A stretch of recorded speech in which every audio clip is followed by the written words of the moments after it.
kami, dan kami alaskan doa kami dalam berkat nama Tuhan Yesus Kristus. Haleluya. Amin. Shalom. Shalom. Selamat pagi saudara. Sehat semua? Amin. Kita pujikan pujian Allah kita heran dan besar.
September kemarin.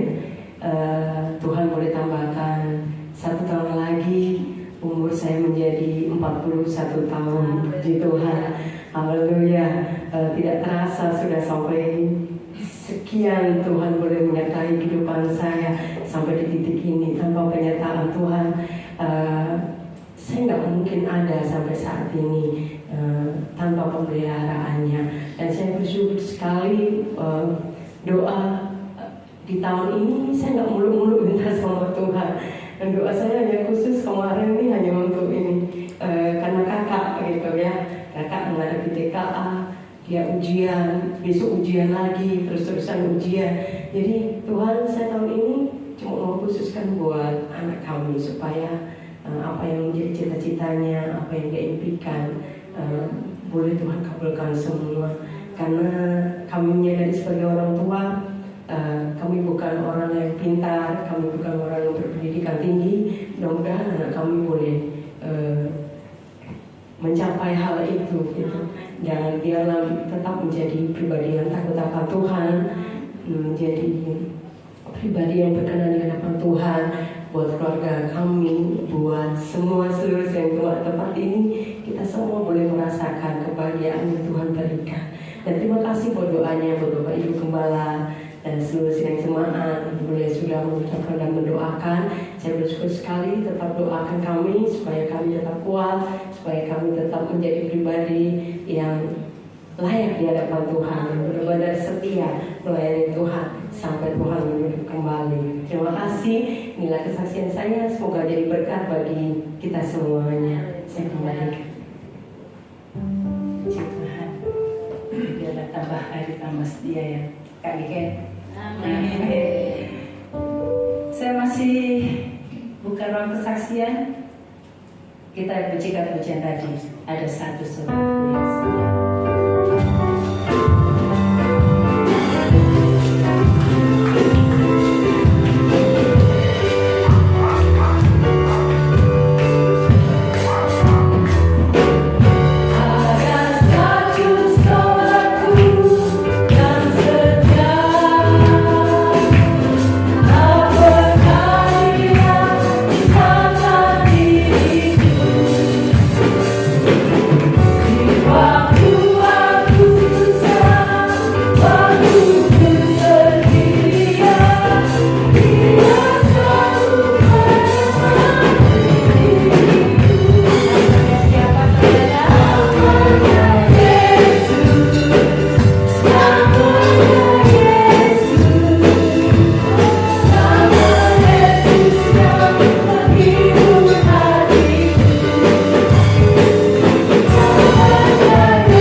Tuhan mengerti tetesan air mata kita.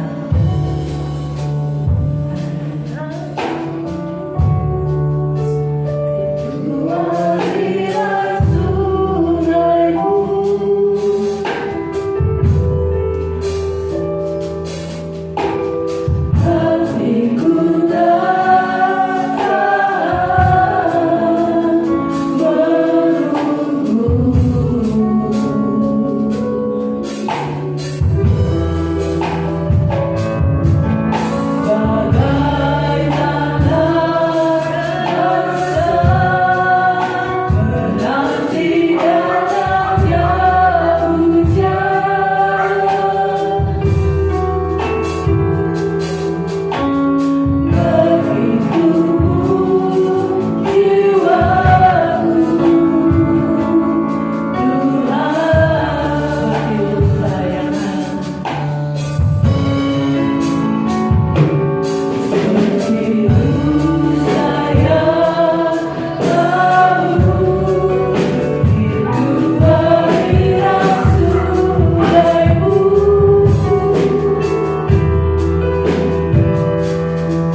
dalam kehidupan kami ya Bapa. Terima kasih ya Bapa, terima kasih Tuhan Yesus.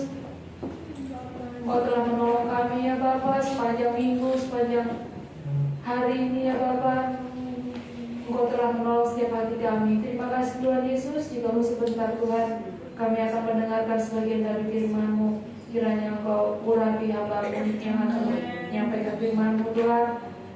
Berikan kami hati yang fokus Tuhan, agar kami bisa mengerti akan maksud dari firman-Mu dalam kehidupan kami. Terima kasih ya Bapa, kami akan sambut firman-Mu hanya di dalam nama Tuhan Yesus Kristus. Haleluya. Amin.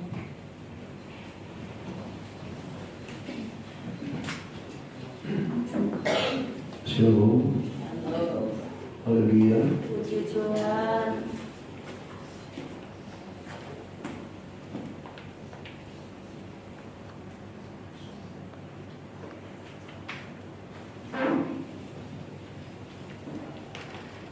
Puji nama Tuhan. Kita sudah memuji Tuhan. Yakin pujian kita lagi di hadapan Tuhan. Amin. Yang ulang tahun sebenarnya bukan cuma satu ya. Perasaan kemarin tumpang tangan berapa banyak tante? 1, 5, 10. Ya. Tuhan berkati. Saya ingin percaya semua ingin sebenarnya untuk bersaksi, ya, untuk menyampaikan kebaikan Tuhan, tapi lepas dari kesaksian secara verbal, ucapan, biarlah tinggal kita merupakan tingkah laku bersyukur dan menjadi kesaksian bagi banyak orang. Amin.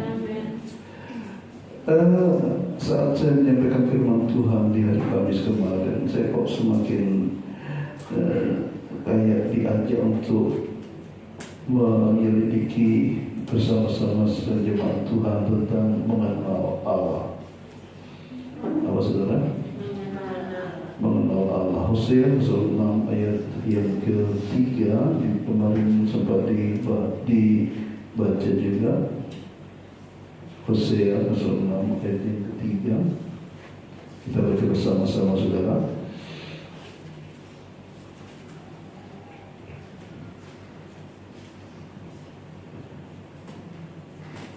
Kalau nggak salah firman Tuhan ini juga pernah saya sampaikan ya. Tapi pagi hari ini banyak ayat yang berbeda yang harus saya sampaikan. Untuk namanya mengenal Allah, tentunya kita kenal Allah melalui firman-Nya, amin. Melalui Alkitab, melalui kebenaran firman Tuhan yang kita pegang setiap hari, setiap saat. Sudah ketemu saudara? Amin. Mari baca bersama-sama. 1, 3.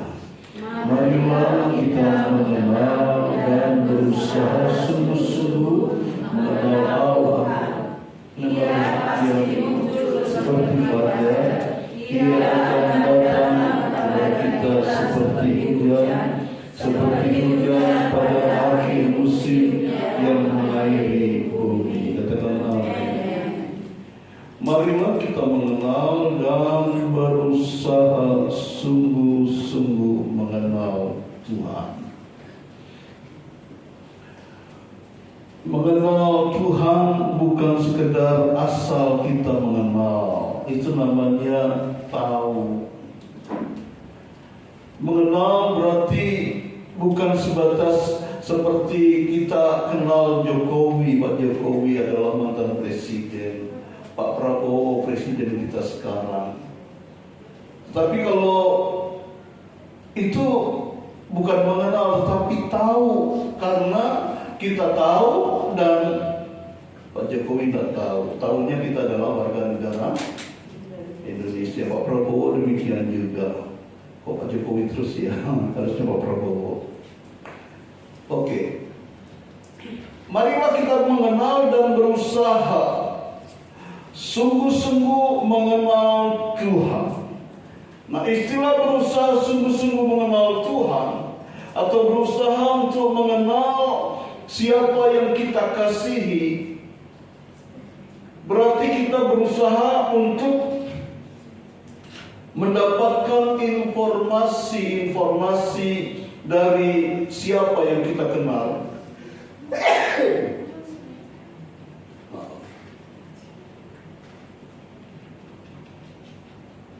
Bagaimana caranya? Ada banyak bangsa Indonesia yang berusaha mengenal siapa tokoh proklamator kita. Itulah sebabnya ada banyak buku-buku tentang biografi Pak Karno. Dan itu banyak sekali informasi-informasi yang kita dapatkan. Saya baru dari Sulawesi Tengah, dari Palu, kan ditanya kumpul-kumpul sama teman-temannya. Terus ada rencana mereka mau ke Jawa, dan kalau ke Jawa, Tulungagung itu dekat Blitar ya? Iya, langsung begitu bicara Blitar, yang dibicarakan tentang Pak Karno. Makamnya enggak jauh kan? Enggak, saya katakan. Ya 45 menit nyampe gitu. Oh, dekat sekali. Senang. Kalau perlu datang, di sana ada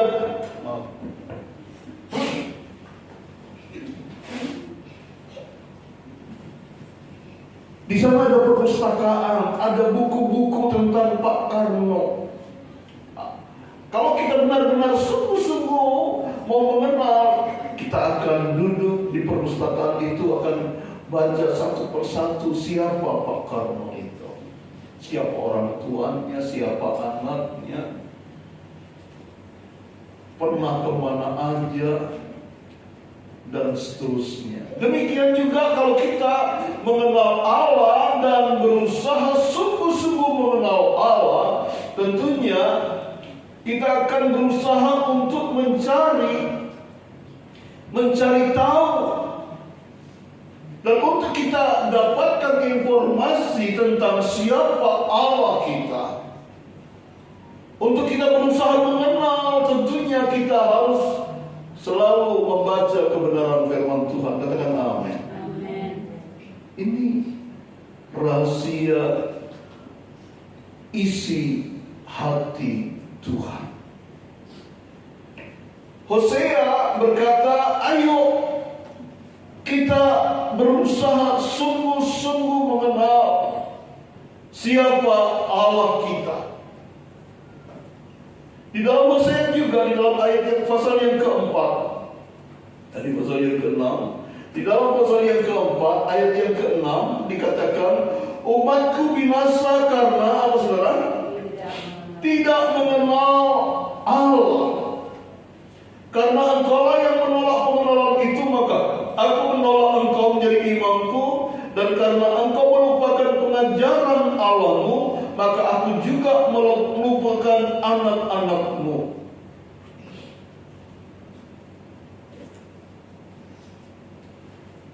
Pentingnya kita mengenal Allah dan sungguh-sungguh berusaha untuk mengenal siapa Allah kita, yaitu supaya kita tidak binasa, supaya kita juga tidak sampai dipermainkan oleh kuasa kegelapan, iblis, setan, dan lain sebagainya. Inilah Allah kita. Bukankah bangsa Israel pernah menyembah anak lembu emas, patung anak lembu emas? Dikarenakan mereka tidak kenal siapa Allah mereka. Musa sudah terlalu lama ada di Gunung Sinai. Mereka bingung siapa yang menuntun kita. Selama 40 hari berarti Musa mati, tidak ada makanan di sana. Bangsa Israel mencari Allah dan binasa. Kenapa? Karena tidak mengenal Allah. Begitu mereka mau memvisualisasikan siapa Allah yang membimbing mereka, ternyata anak lembu emas dibuat patung. Dan Allah marah. Musa turun melihat dan marah. Dan sekian ribu orang akhirnya dibunuh oleh Tuhan. Dikarenakan mereka tidak mengenal Allah. Jangan sampai apa yang kita kerjakan seolah-olah kita mengenal Tuhan. Seolah-olah kita menyembah kepada Tuhan, tetapi ternyata bukan Tuhan yang kita sembah. Sudah kadung terlanjur kita merinding penyembahan kita. Wow, dengan merinding ini berarti Tuhan. Enggak juga, saudara. Bukankah kalau kita berada di gelap-gelap, terus ada sesuatu yang lewat, siluet begitu, kita merinding? Betul ya? Karena takut. Apakah itu Allah? Dan semuanya yang merinding itu Tuhan. Umatku binasa karena tidak mengenal Allah. Apalagi menolak Allah. Binasa. Anak-anak Tuhan, kita sudah sekian tahun menjadi anak-anak Tuhan. Sudah sekian lama kita mengiring Tuhan. Kebenaran firman Tuhan sudah disampaikan. Dan banyak disampaikan siapa Allah kita, sifat-sifatnya bagaimana. Di dalam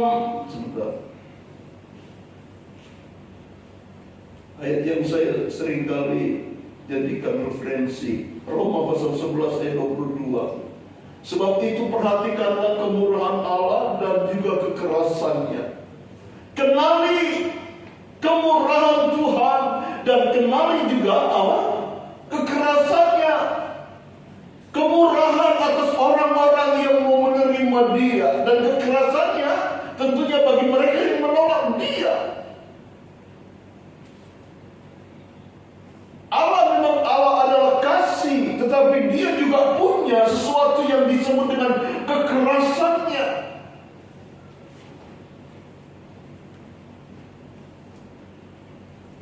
Allah mengasihi bangsa Israel, Allah mengasihi kita semua. Tetapi dalam kasih-Nya, Dia juga menghukum kita apabila kita tidak berjalan sesuai dengan kebenaran firman Tuhan. Bukankah Israel adalah umat pilihan Allah? Tetapi saat mereka meninggalkan Tuhan, mereka beribadah kepada Allah lain. Alasan Allah berikan apa? Negara lain untuk menjajah bangsa Israel. Ada Moab, ada Midian, ada Bani Amon. Tuhan izinkan untuk mereka menjara bangsa Israel. Karena mereka beralih setia, berubah setia dari kepada Tuhan kepada Mammon, kepada Baal, kepada Tuhan-Tuhannya orang-orang yang ada di sekitar sana.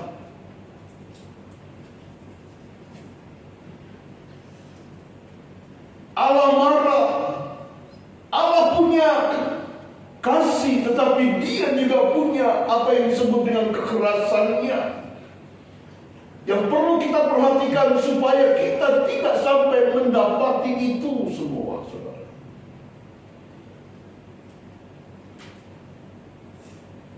Saya senang dengan Alkitab di dalam kitab Nahum. Itu menunjukkan siapa Allah kita. Nahum pasal 1 ayat 1 sampai yang ke-7, ayat 1 sampai yang ke-8, lebih mungkin tidak semua. ucapan ilahi tentang Niniwe, kitab penglihatan Nahum, orang El-Kosi.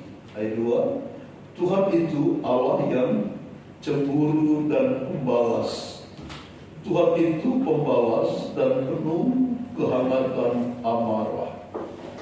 Tuhan itu pembalas kepada para lawannya dan berdendam kepada para musuhnya. Ayat 2 di situ dan ayat 3 beda sekali. Ayat 2 ngeri. Tuhan itu cemburu, Tuhan itu pembalas, Tuhan itu berdendam. Tapi ayat 3 bayang, perhatikan. Tuhan itu apa saudara? Panjang sabar dan besar kuasa, tetapi ia tidak sekali-kali membebaskan dari hukuman orang yang bersalah. Ia berjalan dalam puting beliung dan badai, dan awan adalah debu kakinya. Kehebatan Allah kita, saudara. Ayat 4, ia menghardik laut dan mengeringkannya.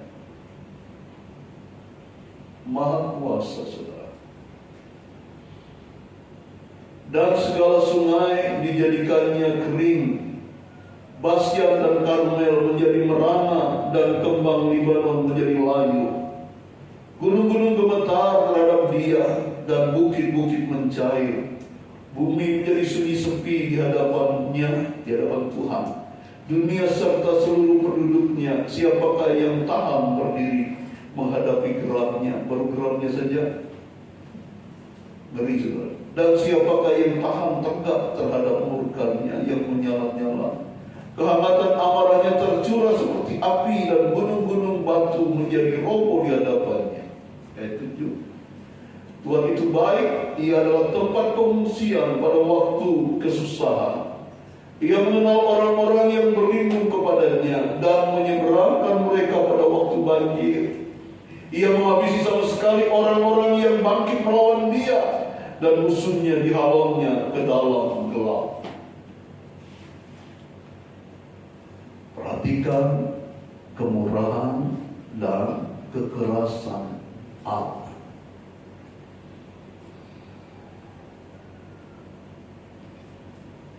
Allah kita adalah Allah yang maha. Apa itu maha? Di atas segalanya, saudara. Allah kita adalah maha kudus, maha suci, maha kuasa. Saat saya sampaikan itu, Bapak Ibu, saya minta untuk saudara membayangkan atau berusaha untuk mengekspresikan siapa Allah kita itu. Maha kuasa, maha kudus, maha suci, berarti artinya dia adalah Allah yang berada di tempat yang luar biasa. Para Allah dunia hormat kepadanya. Allah yang kuat. Kita seringkali 5 tahunan gitu ya, saat pilihan-pilihan entah DPR, DPR, Presiden, begitu ada yang menjadi caleg atau calon legislatif atau calon bupati, kita merasa baru calon saja, oh ini adalah orang yang kuat. Paling tidak kuat duitnya, betul ya. Ya karena nanti paling tidak entah 100, 200 atau 300 gitu.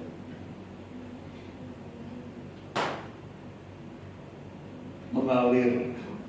Ada yang anti, wah jangan. Kalau bagi saya, mumpung dia baik, belum tentu setelah itu baik. Betul ya? Halo? Mumpung baik. Kalau tidak baik, nanti tidak jadi diminta lagi, saudara.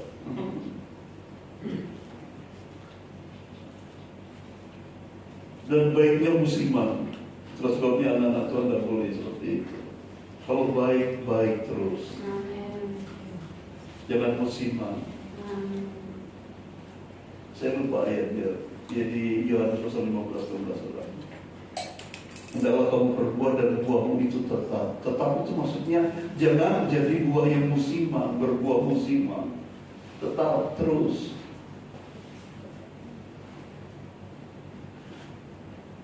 Baik waktu susah, baik waktu senang. Bukankah kita sering menyanyikan, dalam lama kita nyanyikan itu. Kasihnya seperti sungai, kasihnya seperti sungai. Itu kasih Tuhan itu, bukan kasihmu. Kasihnya seperti sungai di hatiku mengalir. Ya. Saat tanggal tua, kasihnya tetap mengalir. Amin. Di waktunya mengalir, di waktu panas. Jadi panas maupun hujan, tanggal tua, tanggal muda, bagi anak-anak Tuhan tidak ada itu istilah. Amin. Karena Tuhan tetap memberkati kita. Kalau ini amin nih ya. Masalahnya saya tidak pernah gajian. Ya. Anak-anak Tuhan, ayo, kasih Tuhan itu seperti sungai yang tidak ada istilahnya kebanjiran, berkat terus akhirnya melenyapkan kita, atau kekeringan sehingga kita tidak bisa makan apa-apa. Kasih Tuhan indah,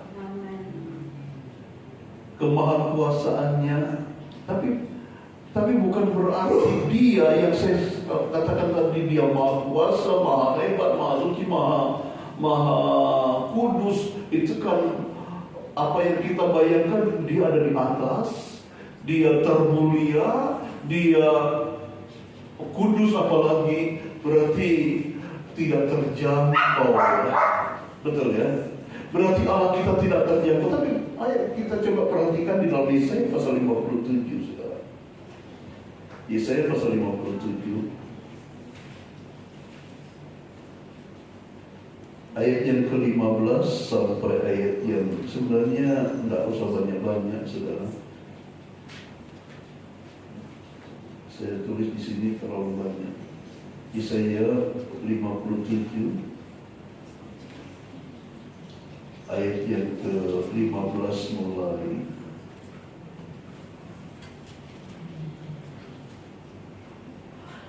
Bahkan ayat 14 ya harusnya ya. Tapi saya berusaha membaca yang penting-penting aja, tapi Bapak Saudara baca semuanya ya. Langsung ayat 15 saja. Sebab beginilah firman yang maha tinggi dan yang maha mulia, yang bersemayam untuk selamanya, dan yang maha kudus namanya. Ya, coba bayangkan posisi Allah kita itu.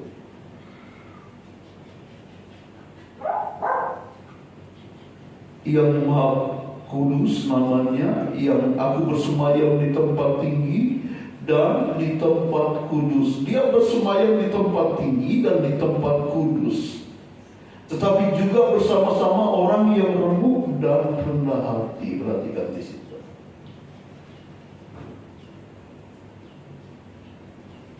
Posisinya sebagai Allah yang tidak terhampiri, tetapi Allah yang tidak terhampiri itu dia mau hadir kepada orang-orang yang remuk dan rendah hati.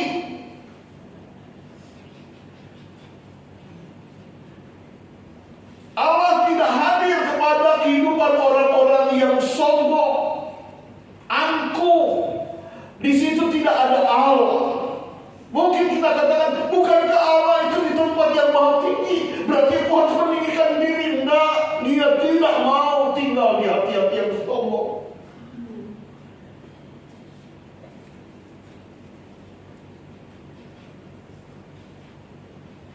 Aku bersemayam di tempat yang tinggi,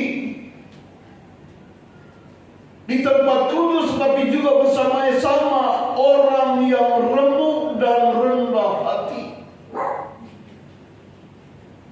Adakah engkau saat ini penuh dengan permasalahan? sampai remuk hatimu. Aduh, kalau hidupku seperti ini, layakkah aku menghadap kepada Tuhan? Dia katakan, aku hadir di situ.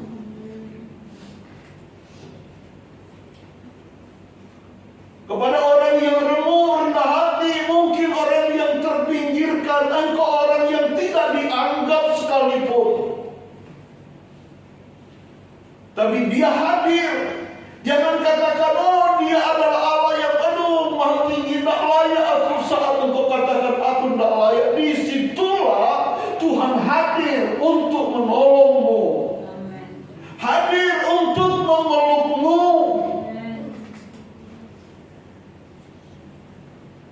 Itulah Allah kita. Allah yang mengasihi, Allah yang mengenal hatimu dan hatiku. Dia hadir kepada orang-orang yang remuk hati dan untuk menghidupkan hati orang-orang yang remuk. Dan Tuhan tahu itu. Melalui Yesus dia hadir dan mengetahui bagaimana kondisi masyarakat saat itu. Orang-orang banyak yang dipinggirkan oleh orang-orang Farisi, ahli-ahli Taurat, dianggap orang-orang yang tidak berlayak, ditambah lagi mereka hidup dalam pembuangan, hidup dijajah, tidak akan bisa merasa layak menghadap orang yang tinggi. Yesus hadir kepada orang-orang yang rendah. Bahkan ada seorang kusta datang kepada Yesus dari jarak yang jauh.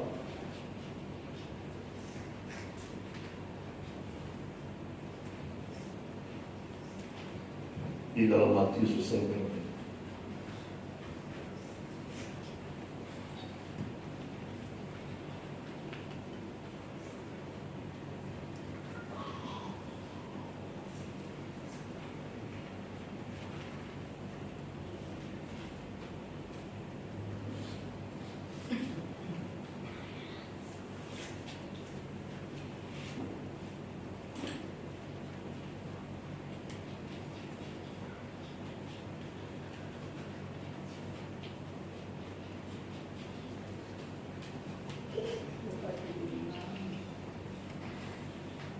Yang di Matius ada di orang kusta yang disebutkan.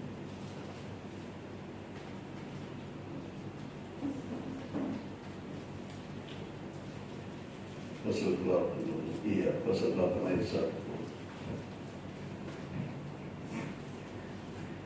Matius pasal yang kelima sampai pasal yang ketujuh itu adalah khotbah Yesus di atas bukit. Nah, begitu Yesus berkhotbah, pengajarannya saudara bisa lihat di dalam pasal 5 sampai pasal 7 itu bagaimana pengajaran Yesus, dan banyak yang tercengang dengan pengajaran Yesus. Wow, luar biasa. Saya baru tahu pengajarannya yang luar biasa ini. Tidak ada yang bisa mengalahkan pengajaran Yesus. Setelah Yesus turun dari bukit, setelah pengajarannya dia turun. Kalau tadi pengajaran, sekarang harus praktek. Di tengah perjalanan dia turun, dikatakan pasal 8 ayat 1, setelah Yesus turun dari bukit, orang banyak berbondong-bondong mengikuti dia. Apa saudara?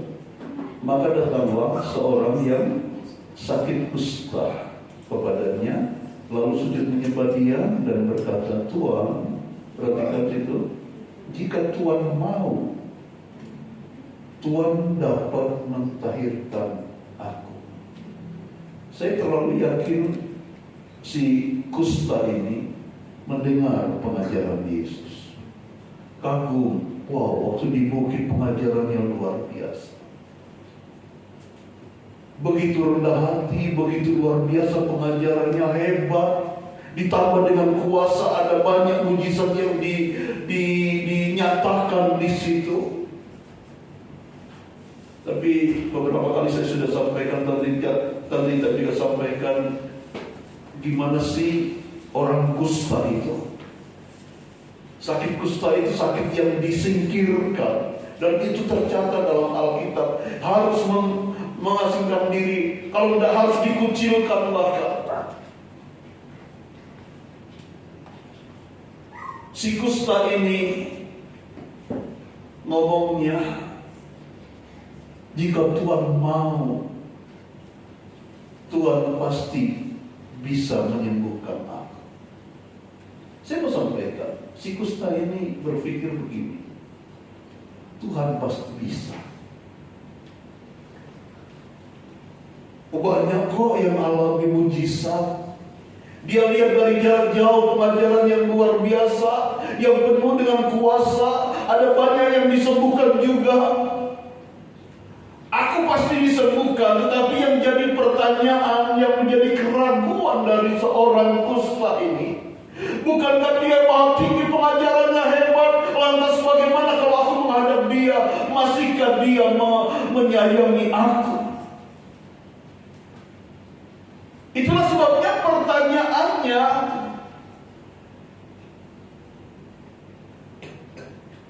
pertanyaan dari si kusta ini, dia berkata, lalu sujud menyembah dia dan berkata, Tuhan, jika Tuhan mau. Di dalam dunia ini banyak orang yang mampu menolong kita. Banyak orang yang bisa menolong kita, tetapi yang menjadi pertanyaan, mau nggak menolong kita? Si kusta seperti itu, saudara. Dia mampu menolong aku. Yang menjadi keraguan si kusta ini, dia mau nggak menolong aku?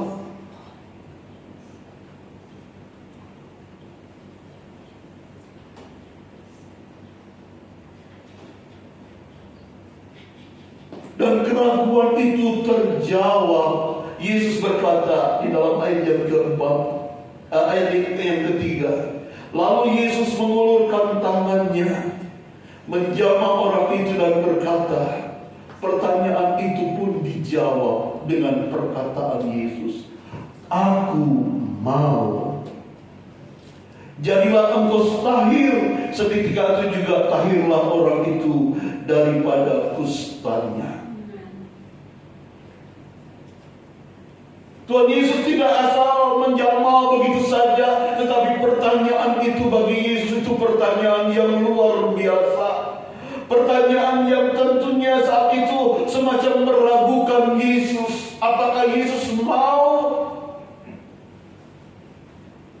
Dan dengan Yesus menjawab, aku mau, artinya dia berinteraksi, saudara. Bukan sekedar, oh ya sembuh ya, enggak seperti itu, saudara. Dia bertatap muka dengan si sakit ini, di mana seharusnya Yesus menyembuhkan, tetapi dengan jarak yang jauh, tetapi dia berinteraksi dengan dekat, dan dia berkata kepada si kusta, aku mau. Yesus orang hebat, tetapi dia mau menjamah si kusta ini. Bagaimana dengan keadaan kita? Seterpuruk apa kita sehingga kita merasa, aduh kayaknya Tuhan tidak mampu. Atau kita merasa bahwa Tuhan mampu, tapi kira-kira Tuhan mau tidak menolong aku? Keraguanmu akan terjawab kalau engkau datang, kalau engkau mengenal Dia.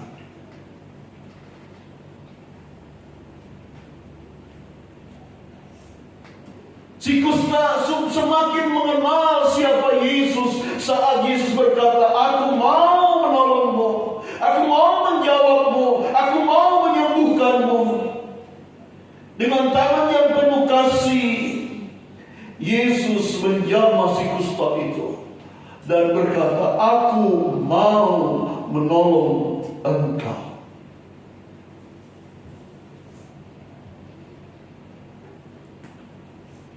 Kenal Yesus dan datang kepadanya dengan pengenalanmu sejauh apa kepada Tuhan. Sejauh kita mengenal Tuhan, sejauh itu pula kita datang kepada Tuhan. Dia akan menjawab engkau, apa yang menjadi pergumulanmu.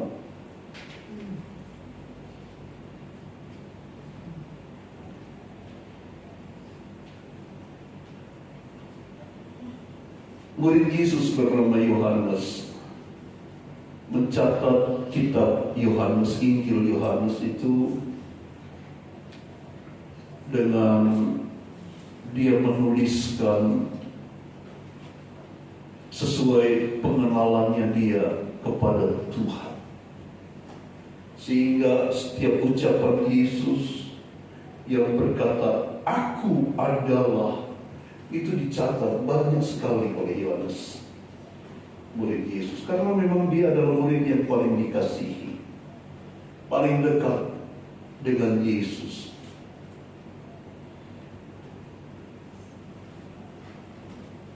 Cukup banyak catatan saya di sini.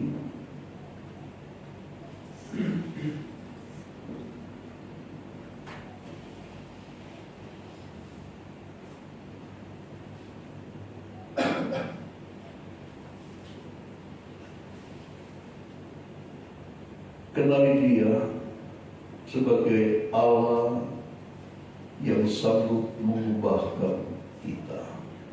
Sebelum kita lihat masuk kepada Injil Yohanes, ada beberapa ayat Injil Yohanes. Tetapi saya mau juga ini juga jadi catatan saya. Dia Allah yang mengubahkan. Allah yang mengubahkan, di mana apa yang bisa diubahkan oleh Yesus? Saat perjamuan kawin di Kana,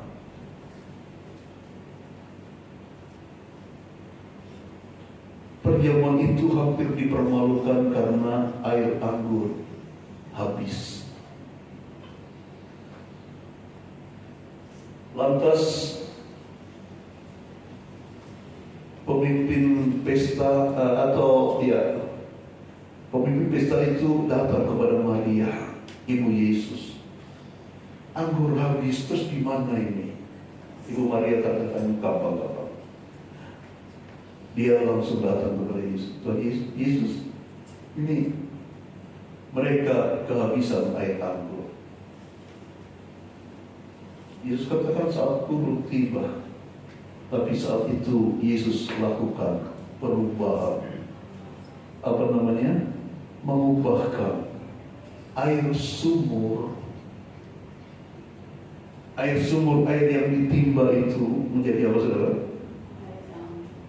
Menjadi air anggur. Suruh tuangkan di apa kalau sekarang itu ya, kalau dulu itu gentong ya, tempayan, isi sampai penuh. Sudah diisi, langsung Tuhan Yesus bilang, cendok, icipi air anggur, saudara, diubahkan.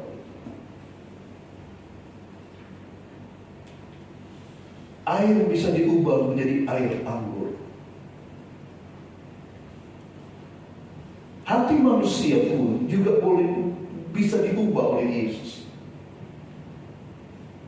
Ingat, Zakius itu adalah seorang pemungut cukai yang dibenci oleh bangsa Israel karena suka memeras.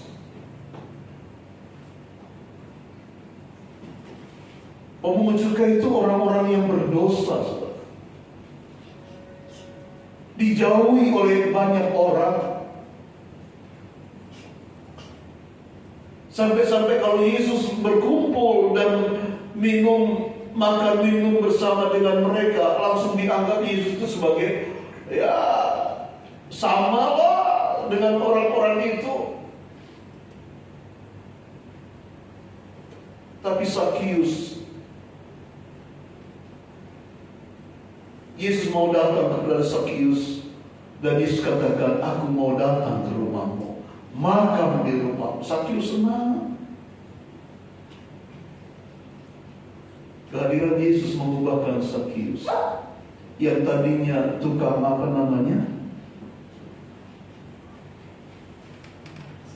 memeras orang, dia katakan, aku siap diperas saat ini.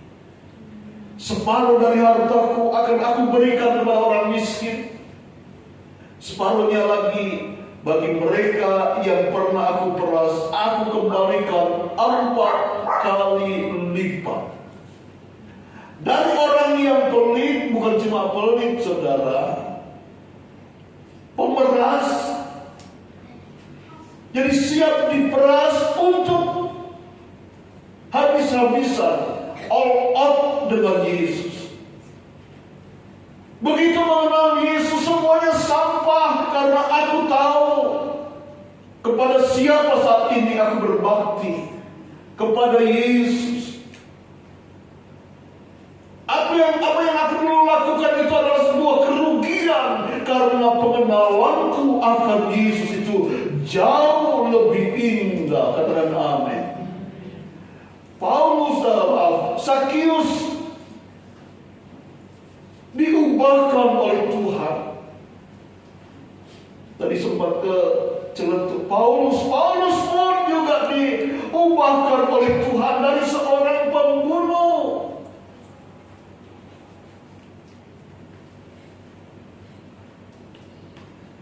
Penganiaya akhirnya begitu berjumpa dengan Yesus, dia siap dianiaya. 5 kali disesah, dicambuk.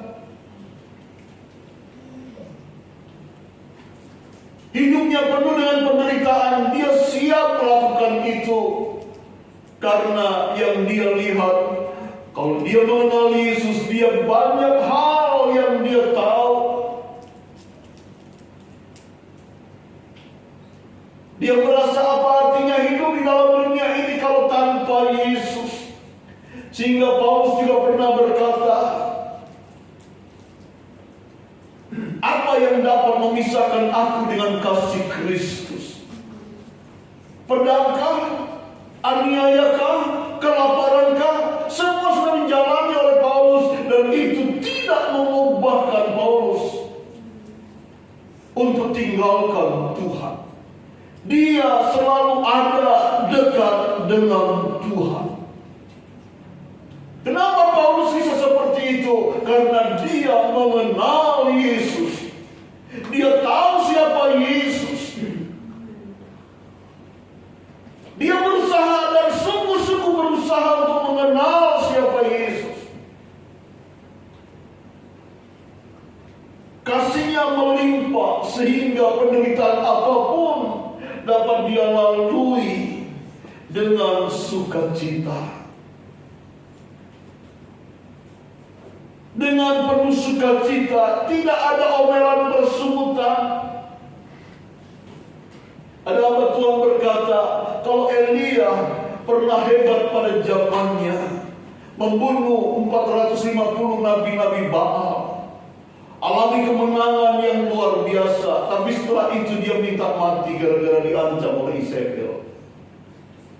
Tapi Paulus dengan aniaya yang cukup besar, hari ke hari dia alami penderitaan, matinya pun harus dipancung.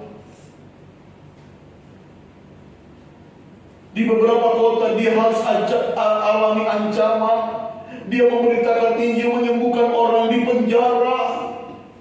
Tapi catatan Rasul Paulus dari kitab Roma sampai Ibrani, tidak ada perkataan Paulus yang berkata, aku ingin mati rasanya. Tidak. Bahkan Paulus berkata, aku ada di antara 2 pilihan. Kalau hidup bagi Kristus, mati itu keuntungan. Disuruh milih mati atau hidup, sama-sama enak. Jadi anak-anak Tuhan enak. Hidup untuk Kristus, mati itu sebuah keuntungan. Katakan amin. Dia mengenal siapa Yesus, dia mengenal siapa awalnya. Dia siap alami apapun dan tidak merasakan penderitaan itu sebuah tragedi, tetapi sebuah kesukaan. Karena dia mengenal kepada siapa dia. menyerahkan dirinya. Waduh, jam ini masih ada banyak ayat. Oke, secepatnya saja saudara, saya baca ya. Baca. Oke. Dia adalah Allah yang mengubahkan, dan dia Allah yang mencukupkan. Nah ini sebenarnya, tapi ini tentunya Bapak Ibu sudah tahu yang mencukupkan artinya semua kebutuhan-kebutuhan kita dia cukupkan, kata amin. Ada yang tidak dicukupkan? Oh semua dicukupkan, tidak ada yang berkatakan kan? Ya tidak usah dibahas ya. Ya amin. Semua diberkati, amin. Oke, sudah tidak usah dibahas. Kalau bicara masalah ya Tuhan cukupkan itu GPD Makedonia banget gitu ya. Nah, sekarang kita lihat siapa Allah kita menurut pandangan atau apa yang tertulis di dalam kitab Yohanes, saudara. Ya. Siapa Allah kita untuk kita mengenal Dia? Yesus mengklaim dirinya, dan begitu Yesus mengklaim itu, artinya klaim Yesus itu tidak boleh ada orang yang menyamai Yesus. Klaim itu klaim yang akurat, dan tidak ada yang bisa menyamai klaim Yesus itu. Yang pertama, sebelum klaim Yesus di dalam Yohanes pasal 1 ayat 1 sampai 3 itu dikatakan pada mulanya adalah firman. Firman itu bersama-sama dengan Allah. Yohanes 1 ayat 1 sampai 3. Yohanes 1 ayat 1 sampai 3. Saya mau cepat-cepat aja saudara. Pada mulanya adalah firman. Firman itu bersama-sama dengan Allah, dan firman itulah Allah. Ia pada mulanya bersama-sama dengan Allah. Segala sesuatu dijadikan oleh Dia. Tanpa Dia tidak ada suatu pun yang telah jadi dari segala yang dijadikan. Intinya firman itu menjadi manusia, itulah Yesus. Yesus itu firman, firman itu adalah Allah, Yesus itu adalah Allah. Amin. Kecepatan ya saudara ya? Enggak ya? Nah, Yohanes pasal 6 ayat 35 ini klaim Yesus, dan tidak ada juga yang bisa mengatakan itu. Ada yang berkata, aku juga seperti Yesus. Nah, kata Yesus kepada mereka, Yohanes 6 ayat 35, akulah roti hidup, barang siapa datang kepadaku, ia tidak akan lapar lagi, dan barang siapa percaya kepadaku, ia tidak akan haus lagi. Dialah roti hidup yang setiap bulan sekali kita lakukan perjamuan. Dia roti itu. Firman Tuhan ini adalah roti hidup kita. Amin. Bersama Yesus kita tidak akan kelaparan. Amin. Dia lahirnya di Bethlehem, saudara. Apa Bethlehem itu? Rumah roti.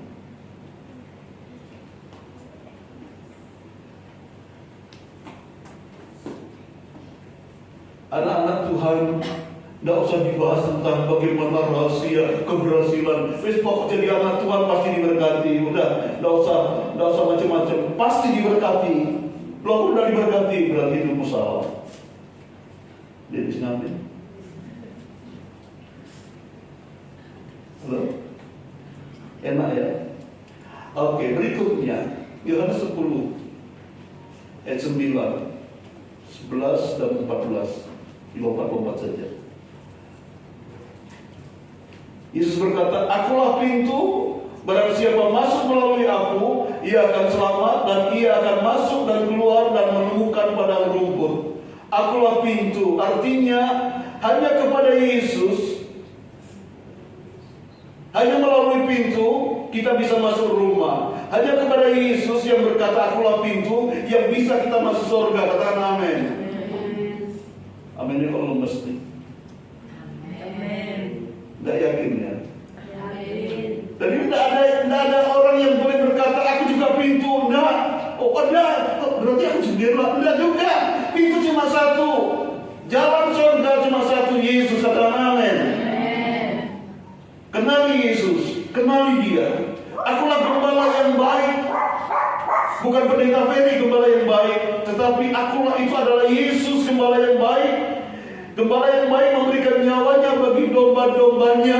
Dia sudah mati bagi saudara dan saya. Amin.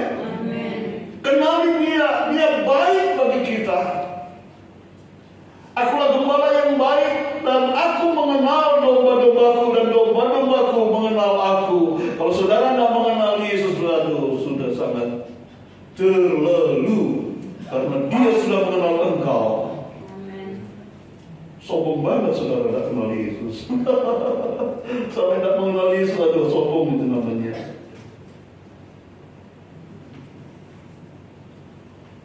Oke. Yohanes 11 ayat 25-26.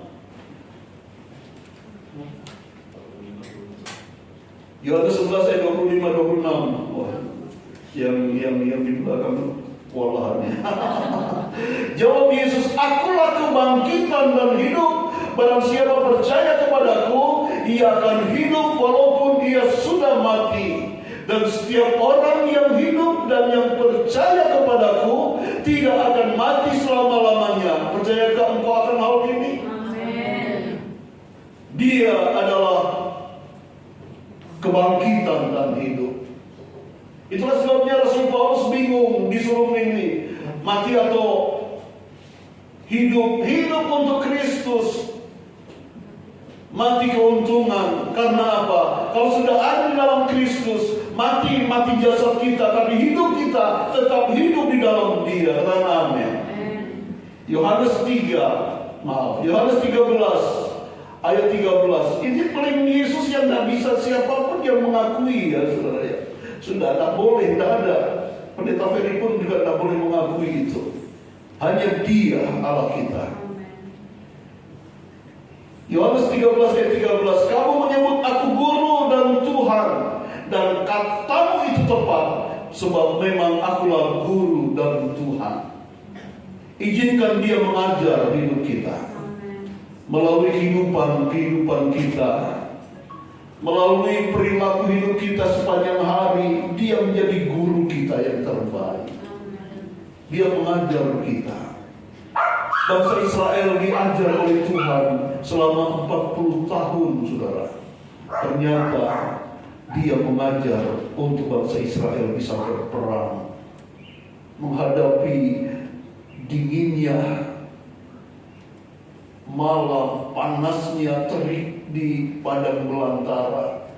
Dia mengajar bangsa Israel. Kita pun juga diajar. Kadang harus mengalami lembah air mata, kadang juga harus mengalami gunung yang tinggi, kadang berjalan di tempat yang datar. Dia mengajar kita dengan praktek-praktek hidup kita. Dia guru yang baik. Yohanes 14 ayat yang ke-6 yang seringkali kita nyanyikan. "Aku jalan kebenaran dan jalan kehidupan." Ketinggian saudara ya. Kata Yesus kepadanya, "Akulah jalan dan kebenaran dan hidup. Tidak ada seorang pun yang datang kepada Bapa kalau tidak melalui aku, tidak melalui Yesus." Pasal yang ke-15 ayat yang menjadi kesukaan kita pastinya ini. Pasal Yohanes 15 ayat yang ke-5, yang beberapa waktu saya bahas. Yohanes pasal 15, dan itu ayat terakhir, saudara. "Akulah pokok anggur dan kamulah ranting-rantingnya. Barang siapa tinggal di dalam aku dan aku di dalam dia, ia berbuah banyak, sebab di luar aku kamu tidak dapat berbuat apa-apa." Di luar Yesus kita tidak dapat berbuat apa-apa. Kita harus nempel kepada pokok itu, dan yang menjadi pokok itulah Yesus. Kenali Dia sebagai pokok anggur, kenali Dia sebagai jalan, kenali Dia sebagai guru kita, dan kenali Dia sebagai Allah yang penuh dengan kasih. Kalau saudara tidak sempat nyatat, nanti dilihat di YouTube-nya. YouTube-nya mulai jarang yang nontonnya. Amin, saudara. Sudah beberapa hari cuma 10 yang nonton. Itu pun bukan jemaat. Ayo jemaat, apalagi kalau tidak kebaktian itu, langsung cari YouTube-nya. Amin. Wale om, ya. Om mai, enak hilbet. Ya kedini sama saudara.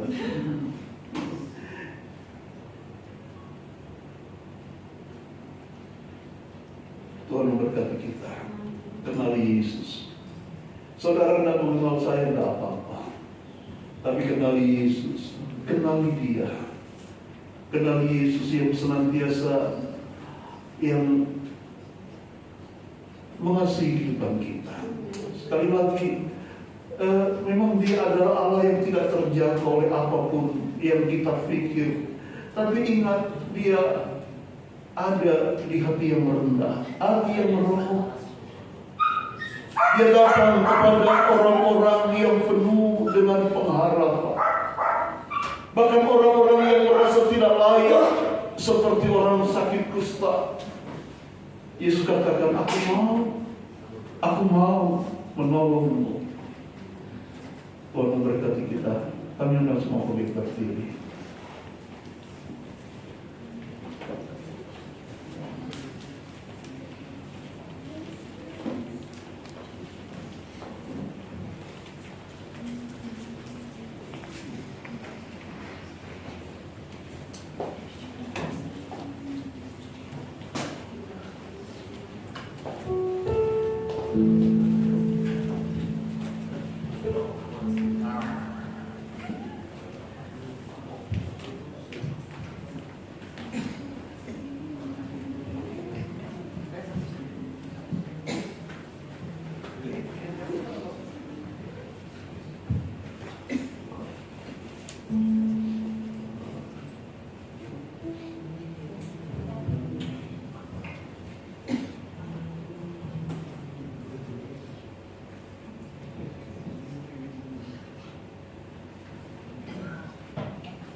yang hebat, Allah yang mau kita datang kepadanya.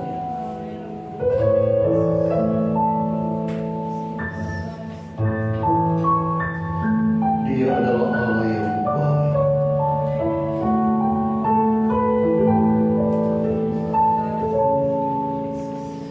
Dia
di mana pagi hari ini kami mau berusaha dengan sungguh-sungguh mengenal-Mu.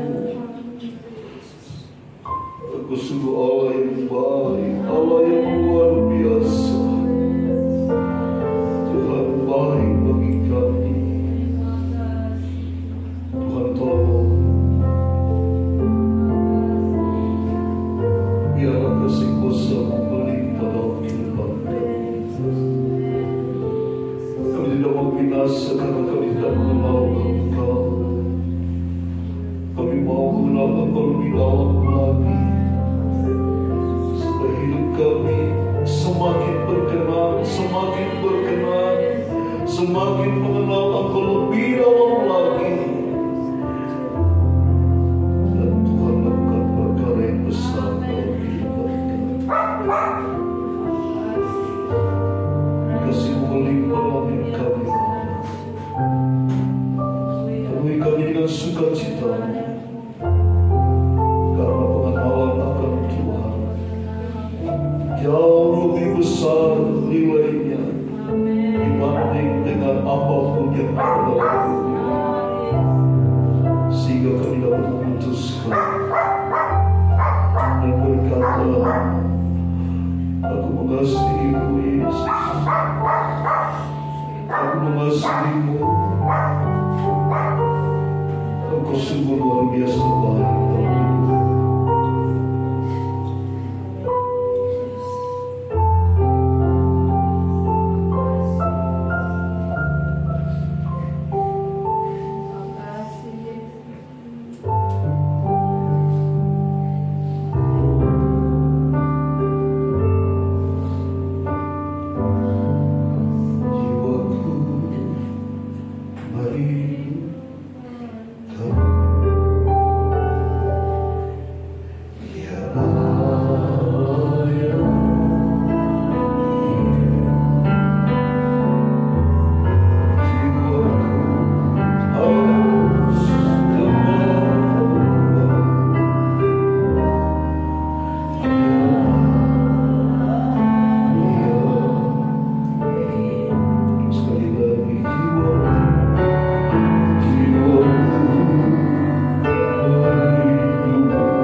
bersama dengan Engkau. Kami tidak mau binasa, Tuhan.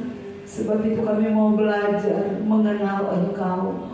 Karena Engkau juru selamat kami, Engkau penolong kami. Haleluya, haleluya. Engkau yang memberikan kami makanan rohani dan jasmani. Engkau yang bertanggung jawab atas hidup kami. Dan kami tahu lewat firman-Mu, Engkau satu-satunya firman yang hidup, yang membawa kami untuk hidup di dalam kerajaan sorga. Meteraikan firman-Mu dalam hati kami. Biarlah kebenaran-Mu menjadi bagian kami, Tuhan. Karena kami tahu ada pengharapan di dalam Tuhan Yesus Kristus. Biarlah kebenaran-Mu menghidupi kami, membuat kami semakin kuat di dalam menghadapi tantangan dunia ini, membuat membuat iman kami semakin bertumbuh dan berbuah di hadapan hadirat Tuhan. Terima kasih Tuhan, berkati hamba-Mu yang sudah melayani kami dengan kebenaran firman-Mu. Bukakan rahasia kebenaran-Mu, pakai hamba-Mu untuk terus menjadi berkat bagi kami. Terima kasih Tuhan, terima kasih Bapa yang baik.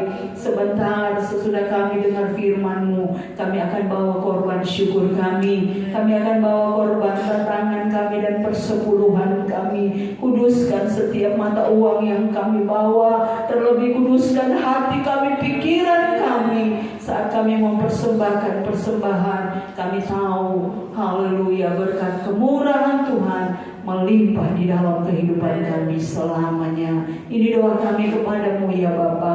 Kami mengucap syukur dan berterima kasih di dalam nama Tuhan Yesus Kristus. Haleluya. Amin.